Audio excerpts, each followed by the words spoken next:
എം.ടി. വാസുദേവൻ നായരെ അനുസ്മരിച്ച് സംവിധായകൻ ശ്രീകുമാർ മേനോൻ. രണ്ടാമൂഴം എന്ന കൃതി സിനിമയാക്കാൻ കഴിയാതെ പോയതിന്റെ വിഷമവും കുറ്റബോധവും ശ്രീകുമാർ മേനോൻ പങ്കുവച്ചു. 1000 കോടിയിലേറെ ചെലവ് വരുന്ന ബിഗ് ബജറ്റ് സിനിമയായിരുന്നു രണ്ടാമൂഴം. അത് സിനിമയാകാത്തതിൽ തന്നേക്കാളേറെ നിരാശ എം.ടിക്കാണ് ഉണ്ടായിരുന്നതെന്നും ശ്രീകുമാർ മേനോൻ പറഞ്ഞു.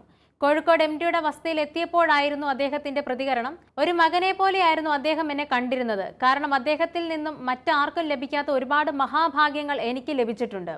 രണ്ടാമൂഴം എന്ന മഹാകാവ്യത്തിന്റെ സ്ക്രിപ്റ്റ് തരുമോ എന്ന് ഈ സിതാരയിലെത്തിയാണ് ഞാൻ ചോദിച്ചത്.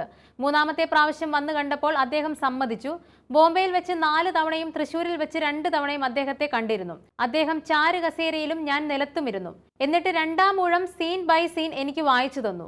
ഞാൻ നോട്ടെഴുതി. അങ്ങനെ വലിയൊരു അനുഭവത്തിലൂടെ കടന്നു പോകാൻ കഴിഞ്ഞു. രണ്ടാമൂഴം സിനിമയാകാത്തതിൽ എന്നേക്കാളേറെ നിരാശ ഒരുപക്ഷെ അദ്ദേഹത്തിനുണ്ടായിരുന്നുവെന്ന് എനിക്ക് ഉറപ്പാണ്.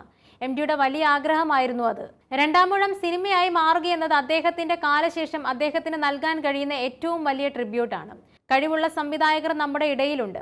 അവരെ കൊണ്ട് അതും സിനിമയാക്കി ലോകത്തിന് തന്നെ അഭിമാനമാകുന്ന ചലച്ചിത്ര കാവ്യമായി രണ്ടാമൂഴം മാറട്ടെ. സിനിമയെടുക്കാൻ കഴിയാതെ പോയത് വലിയ നഷ്ടമായി ഞാൻ കരുതുന്നു. സ്ക്രീൻ പ്ലേ അദ്ദേഹം തന്നിരുന്നു, ചെയ്യാൻ കഴിഞ്ഞില്ല. ബൃഹത്തായ സിനിമയാണ് രണ്ടാമൂഴം. 1000 കോടിക്ക് മുകളിലുള്ള ബജറ്റിൽ ചെയ്യേണ്ട സിനിമ. 200 കോടിയിലോ 300 കോടിയിലോ ഒന്നും ഒതുങ്ങുന്ന ഒന്നായിരുന്നില്ല.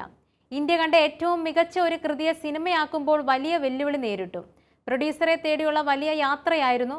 അവസാനം B.R. ഷെട്ടിയാണ് എത്തിയത്. എന്നാൽ അതിനുശേഷം ദൗർഭാഗ്യകരമായ പല സംഭവങ്ങളുണ്ടായി. രണ്ടാമൂഴം സിനിമയാക്കാനുള്ള യോഗം എനിക്ക് ലഭിച്ചില്ലെന്ന് വിശ്വസിക്കാനാണ് എനിക്കിഷ്ടം. അദ്ദേഹത്തിന് നൽകിയ വാക്കു പാലിക്കാൻ കഴിയാത്തതിൽ എനിക്ക് വിഷമവും കുറ്റബോധവുമുണ്ട്. എനിക്കിനി അത് സിനിമയാക്കാൻ കഴിയില്ല. അങ്ങനെയാണ് കേസ് അവസാനിപ്പിച്ചത്. ശ്രീകുമാർ മേനോൻ പറഞ്ഞു.